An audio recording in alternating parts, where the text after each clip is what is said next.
Unë doja të flisja shkurt, por nuk flas dot se kam shumë emocione ere parë që udhëheqja e partisë mendon dhe më vë të parin për të folur se po më duke i vetja këto ditë si shoku Saliani, apo nuk më doli dhe luca para dhe bëra një foto bela. Gjithsesi të kalojmë se ishte humor parlamentar. Foto video bëri luca, jo unë si prisha qefin. Gjithsesi të kaloj tek diskutimi. Në fakt, natyrisht që këto projekt ligje marrëveshje të tilla, për sa i përket plotësimit të detyrimeve apo gjithë procesit të CEFT-ës, në tradit votohen edhe nga pozita dhe nga opozita.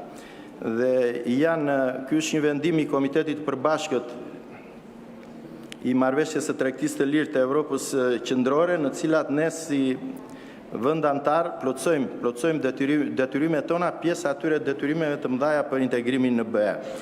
Por edhe ta shikojmë realitetin në sy dhe të themi disa fjalë, mendoj që është mirë, se me meratimin e këtij propozimi në fakt zgjerohet tregu. Por operatorët vendas që përgjithsisht tek ne janë të vegjël ose të nivelit mesatar, do të konkurrojnë me operatorë më të mëdhenj se vetja, të cilët janë me më shumë resurse financiare dhe njerëzore dhe janë dhe më të konsoliduar në tregje ndërkombëtar. Në këtë drejtim shtohet vështirësia. Nga ana tjetër, kuptohet me hyrje në fuqi të kësaj marrëveshje nuk do të jetë i nevojshme licencimi i shumë fish dhe do krijojë mundësi që do futen dhe operator nga vendet e CEFTA-s, Bosnia-Hercegovina, Moldova, Malizi, Maqedonia e Veriut, Serbia e të tjera, dhe do futen operator të licencuar të cilët mund të jenë edhe me standarde më të ulta. Këto natyrisht e zgjerojnë e riskojnë tregun edhe në raportet me operatorët vendas apo në raportet me konsumatorët shqiptarë. Vështirësitë këtu shtohen akoma më shumë sepse në mendimin tim qeverisja e sotme nuk e ka ndihmuar, por përkundrazi i ka diskriminuar agjencitë e udhëtimit dhe operatorët turistik të vendit. Turizmi shqiptar shitet çdo ditë nga qeveritarët si histori suksesi, si vit rekord, si arritje personale të liderit global dhe të qeverisë së tij. Por pas fasadës së statistikave, pas propagandës së numrave dhe videove promocionale, fshihet një e vërtet e idhur. Agjencitë e udhëtimit dhe operatorët turistik shqiptar nuk janë mbështetur, por janë sistematikisht diskriminuar nga politika qeveritare. Ata që realisht i shërbyen dhe sollën turistin në Shqipëri, ata që investuan për vite me radhë, ata që mbajtën gjallë këtë industri pionere në vitën para në Shqipëri dhe në ditën më të vështira, sot janë lënë në hije, të anashkaluar dhe të nëpërkëmbur. Nuk ka turizëm pa operator turistik, nuk ka tregje pa agjenci udhëtimi, nuk ka destinacion pa rrjetë e shitje. Megjithatë, sekti në pushtet ka ndërtuar një model absurd, ka ndërtuar turizëm pa tur operatorët vendas, duke favorizuar platformat e huaja online, zinxhirët e mëdhenj hotelier, oligarkët e ramës si Gjoja investitor strategjik, investitorët e mëdhenj të privilegjuar dhe turizmin informal e të pa kontrolluar. Ndërkohë, agjencitë shqiptare janë trajtuar si hallke pa nevojshme, madje si barë. Qeveria Rama nuk ka ofruar paket reale mbështetje për ta. Edhe gjatë krizave të mëdha, pandemisë nga Covid-19, inflacion të galopant pas agresionit të Ukrainës nga Putini dhe rritjes së ndjeshme të kostove, operatorët turistik nuk morën asnjë paket specifike mbështetje, ndryshe nga sa ndodhi në Kosovë, Maqedoni të Veriut dhe Malë të Zi. Nuk morën as subvencione reale, as lehtësi fiskale të dedikuara dhe as politika stimuluese për tregje ndërkombëtare. Ndihmat ishin sporadike, simbolike dhe shpesh të paarritshme për shumicën e agjencive të vogla dhe të mesme. Në praktik mbijetoi kush pati rezerva financiare, jo kush punoi më mirë. Diskriminimin fiskal dhe barë burokratike. Në vend që agjencitë e udhëtimit dhe operatorët turistik të lehtësoheshin, qeveria rriti barën administrative, mbajti taksa dhe detyrime të njëjta për subjekte me fitime minimale, aplikoi kontrolle selektive dhe krijoi një klim pasigurie ligjore.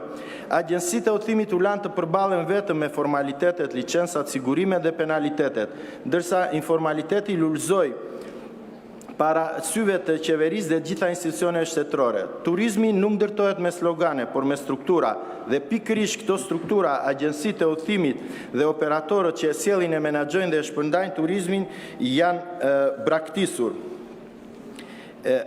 Ministria e Turizmit, Kulturës dhe Sportit ka përgjegjësinë e rëndë që i ka lënë agjensitë e udhëtimit dhe operatorët turistik pa lehtësi fiskale specifike, pa subvencione për tregje të reja, pa mbështetje për turizmin gjithvjetor dhe pa mekanizma për përballimin e krizave.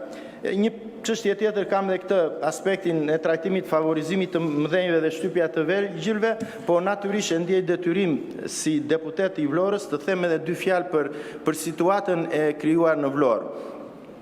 Prej vitesh, me vendime të marra në eshtje dhe pa konsultime reale me komunitetin, me aktorët dhe faktorët në qytet, po zbatohet një politike pas të zhvendosjeje dhe centralizmi institucional, e cila e ka goditur drejt për drejt Vlorën dhe gjithë qarkun. Kështu, mbas vitit 2016, në eshtje është zhvendosur drejtoria e arsimit në Fier, është zhvendosur drejtoria e bujqësisë në Lushnjë, gjykata administrative e shkallës parë u zhvendos në Lushnjë, gjykata e apelit u zhvendos në Tiranë.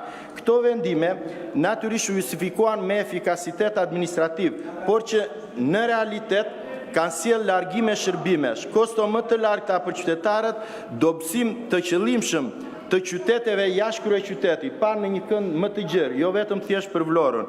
Dhe si të mos mjaftonin të gjitha këto ditë ju nxorët dhe një urdhër totalisht absurd që godisni agjensinë shtetërore të kadastrës. Godisni pra një erazi ish zyrën e regjistrimit pasurive të paluajshme, në të cilat keni 10 vite që inkurajoni, vadisni, potisni, ujisni, lulëzoni korupcionin dhe agjensinë e legalizimeve.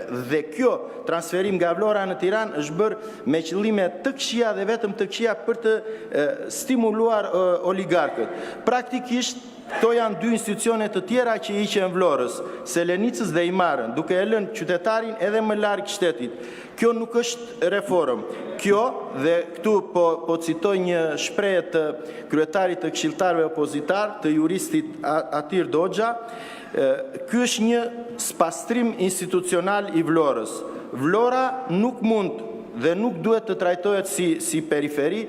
Do dëshiroja që në këtë rast vërtet të më bënte një replik, ndoshta edhe një replik të fortë, cili do prej deputetëve të Vlorës. I merrni votat, i shfrytëzoni, i përdorni, i mashtroni dhe në fund i godisni dhe institucionet, në thelb godisni raportet që qytetari i një qyteti si Vlora, qytete jo në kryeqytet, kanë me institucionet të cilat veprimtarinë e tyre funksionale duhet ta zhvillojnë në qytetet e tyre përkatëse, në rastin konkret në Vlorë. Ju falemderit për vëmendjen dhe ju rikujtoj që fjalia e parë ishte shaka. Falemderit. Fjalën e ka zoti Adi Qose.